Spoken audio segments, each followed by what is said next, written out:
As you are aware, you have been appointed to serve on this commission at the behest of the Rhode Island General Assembly. I would like to begin by confirming that you are all here of your own free will. All right? Thanks. Yes.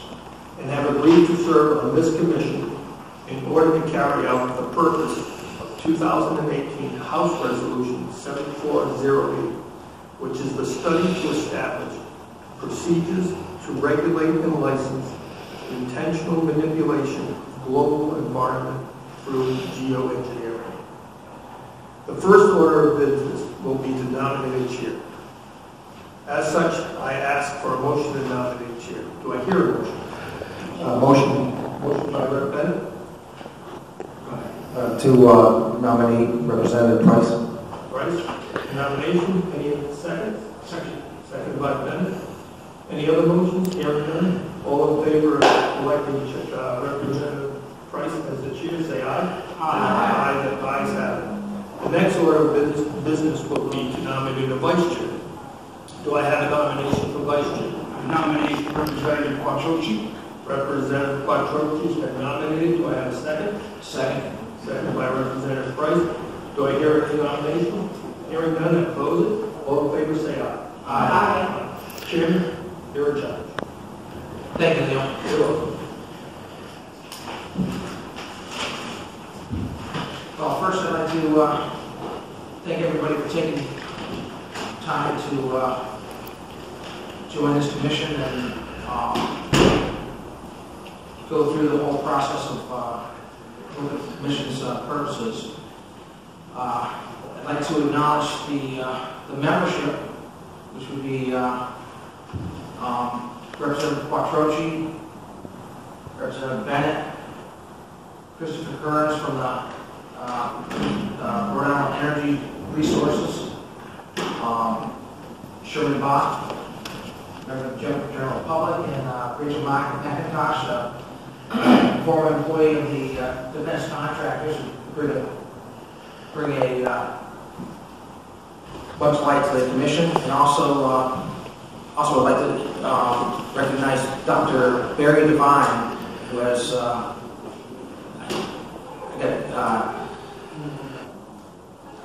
glad that he's on the commission because he's going to bring a big part to this because of his field of ecological science and as a scientist. So we appreciate everybody that's here, and so thank you.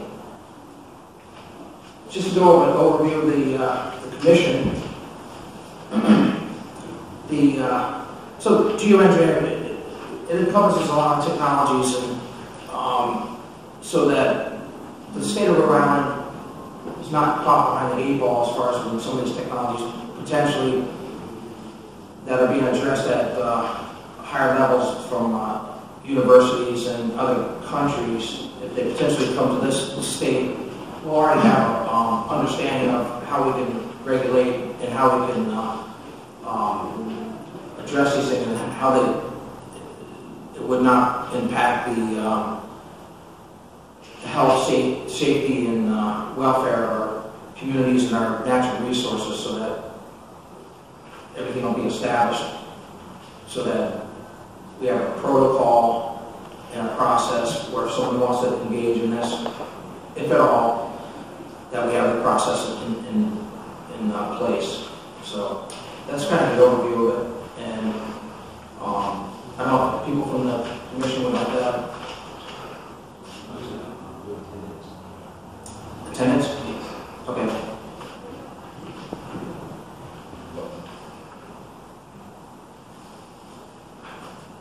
At this time, I'm just going to do a quick attendance for today's commission hearing.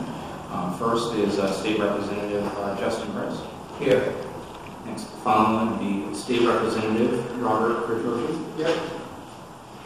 Next, State Representative David Bennett. Here. Mr. Christopher Kearns. Here. Ms. Jennifer Sherman Bach. Here. Ms. Rachel McIntosh. Here. And Dr. Barry Devine. Here. Thank you. Thank you.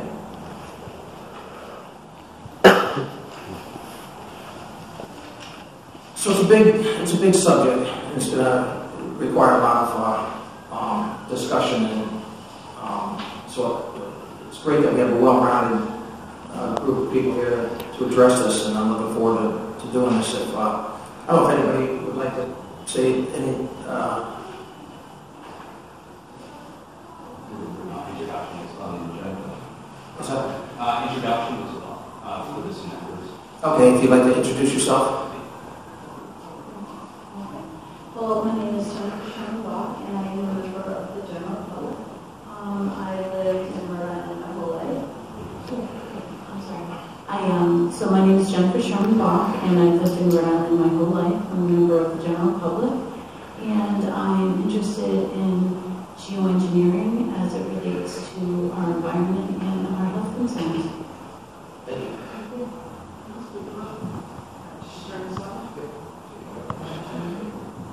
Hi, I'm Rachel L. McIntosh. I'm a local author, but formerly I worked for a defense contractor.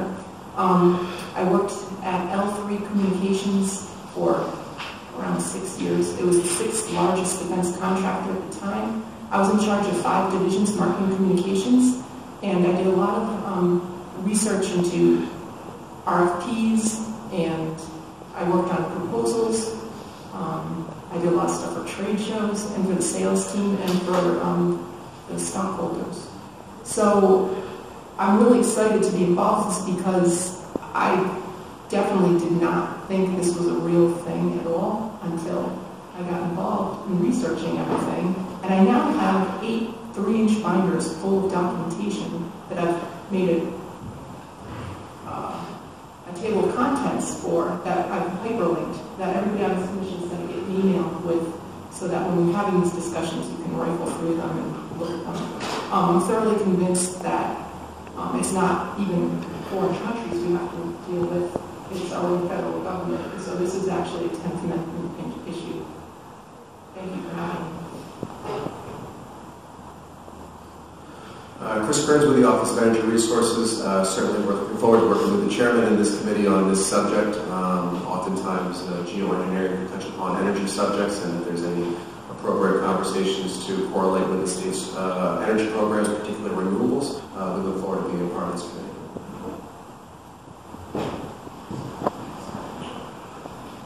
Good afternoon, I'm Barry Devine. I'm an environmental scientist with roughly 25 or 30 years of experience working in environmental issues here in New England and another 25 down in the Caribbean. I'm recently returned. I have a kind of global perspective on things and have a background in climate change science and geographic information systems. Good afternoon. I am Representative David Bennett. I am a registered nurse. I am the chairman of the House Environment and Natural Resources. This subject first came to me a couple of years ago by the chairman. I myself didn't think it was real until I started looking at it and listening to other people, and I find out it's very real. And I'm glad to be here. Thank you. Representative Bob Quattrochi. I represent District 41, which is Situate in Western Cranston. I just started last week, actually, a study commission of my own, looking into the feasibility of recycling for multifamily complexes and condominium complexes. So I'm really excited to get into this, and I'm looking forward to it. Thank you.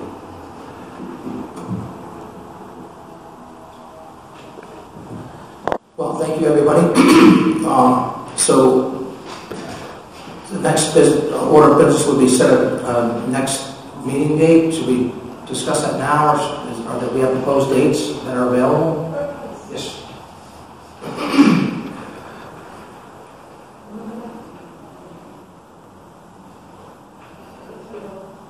Oh, right.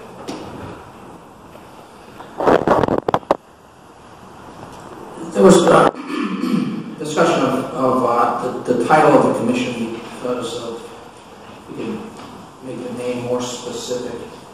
If that's something that we can address right now, would be the regulatory procedures in view of intentional manipulation of environment through the global geoengineering. I can give this to you. So, just kind of defines it a little better.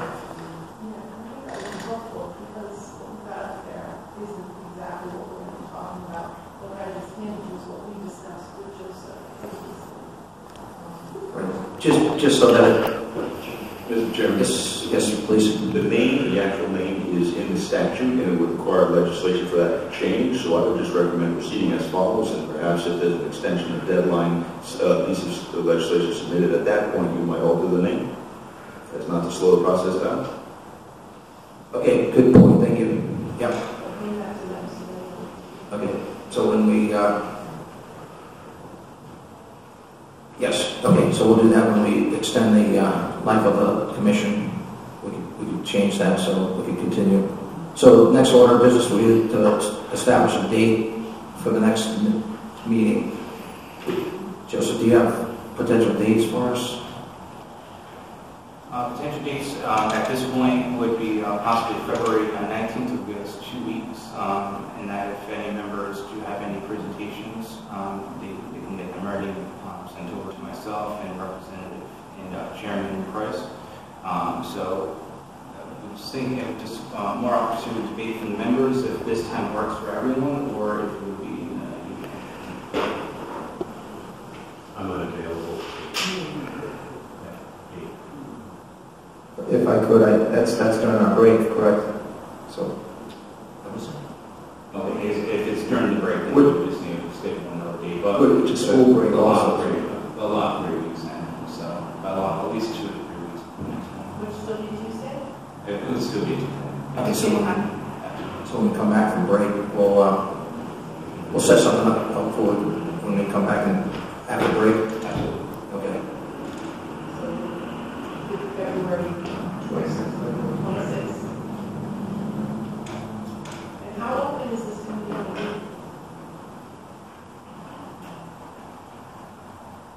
We normally consist of about 4 to 5 meetings at that point, so and we can do, and that would vary just depending on the information that we have going on. So we need more time for presentations.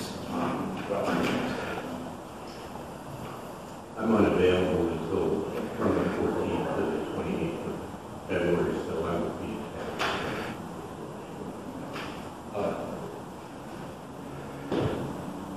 So, should we see? So we'll be in for the communication with members. Okay, sorry. Fair enough. When is the break? Do you know the dates of the break? Okay.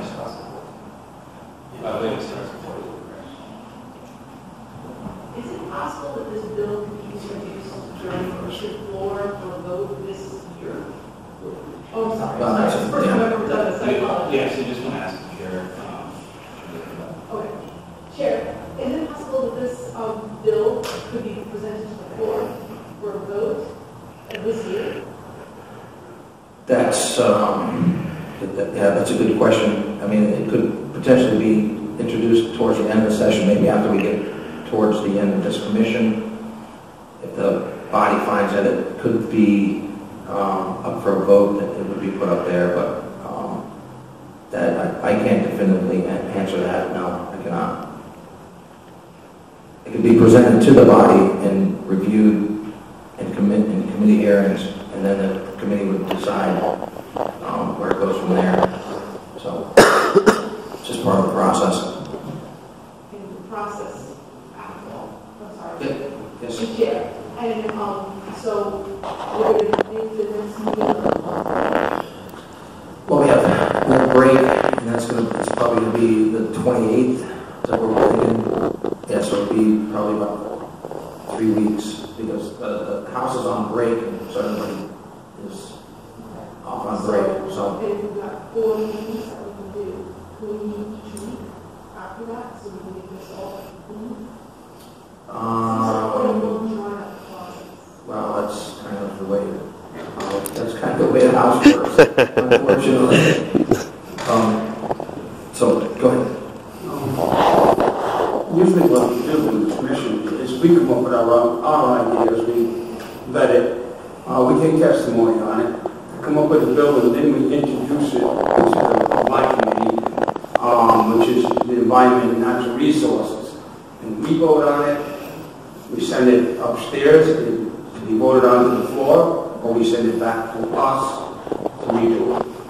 That is a long process, not extremely long, but I would say the closest we're going to get to sending in bills would probably be April or May of the next session. This session here is kind of getting it together, you know, and then what we'll do is, as we come up with different needs of the committee, we'll discuss them, see if we can put it into language, and which will help with the legislative council, and then we'll try to introduce it. The chairman will introduce it to the House and see if we want, you know, we can put it. The reason why I'm bringing this up is because there was supposed to be a global geoengineering governance conference in Vietnam in March of this year. They put it up to March of 2020, and there's rules that we need globally about this, and I think it's very important for us to get our act together before that. So hopefully they have pushed it off until 2020. Well, yeah, thank you. That's what we're doing together. We're all working on this, and we'll get something, go to the commission and get something for the House to look at and move it in the right direction. And I certainly appreciate everybody being here. I'd like to make a motion to adjourn. Second. All in favor? Aye. Thank you. So what we got here is what the definition of geoengineering is. It's the intentional manipulation of the environment involving nuclear, biological, chemical, electromagnetic, and/or other physical agents, activities that affect changes to the Earth's atmosphere and/or surface. The Rhode Island Geoengineering Act, which is what we're talking about, is the establishment of Rhode Island state procedures to regulate, license, or prohibit the intentional manipulation of the environment through geoengineering. So that makes sense. You need a license to cut somebody's hair. Right. You got to get a license. If you want to do this, you got to get a license in Rhode Island. No. So in order to get the license, you have to prove that what you're doing is safe. That's true. Yeah. So now, people, I know it seems like a very complex subject, but in 1968, Boys Life magazine, which is put out by the Boy Scouts of America, did a 2-page article about it. What an exciting career it would be to do geoengineering, but they didn't call it that. They call it cloud seeding. Cloud seeding. And they also knew how to stop hail at that time. And this is the link for it. Now, of course, if this was digital, you can click on it and you see the actual article, and it's really good. It's very simple. Children could know it. I mean, maybe nowadays it'd be like high school senior, but what year did it come out? 1968. So they're all grown now. These are the people that were involved in this. So it's very simple, but now these are some of the words that it's called these days. The appropriate words to use instead of the C word. Okay? It's cloud seeding, weather modification, climate modification, climate engineering, environmental modification, solar geoengineering, aerosol geoengineering, sulfur geoengineering, hail suppression, precipitation enhancement, climate engineering, lightning suppression. What's next one? Climate I can't read the right word. Remediation. Weather mitigation, SRM, which is social radiation management, which is a global governance term. So when you see that, that means somebody out there is talking at that time. Next one is SAI, which is stratospheric aerosol injection, chaff, environmental warfare, satellites, Doppler towers, cellular telephone network, carbon capture storage, which is CCS, carbon capture use and storage, carbon capture sequestration, bioenergy with CSC, direct air capture, and biochar. These are now terms instead of seeding. This is cloud seeding. These are all the things that actually have money in the Federal Weather Enterprise. It's called the Federal, yeah, it's Federal Weather Enterprise. They've had this come out in 2017, 2018, 2019. Already funded. It's $3 billion worth of money that's floating around to do all of these things. Literally. So Floating around. It's not even just stuff that they're spraying and injecting into the atmosphere. It's wavicles coming off of towers, so infrastructure. Now, all this stuff, important word is xenobiotic. That means, it's from the Greek, and it means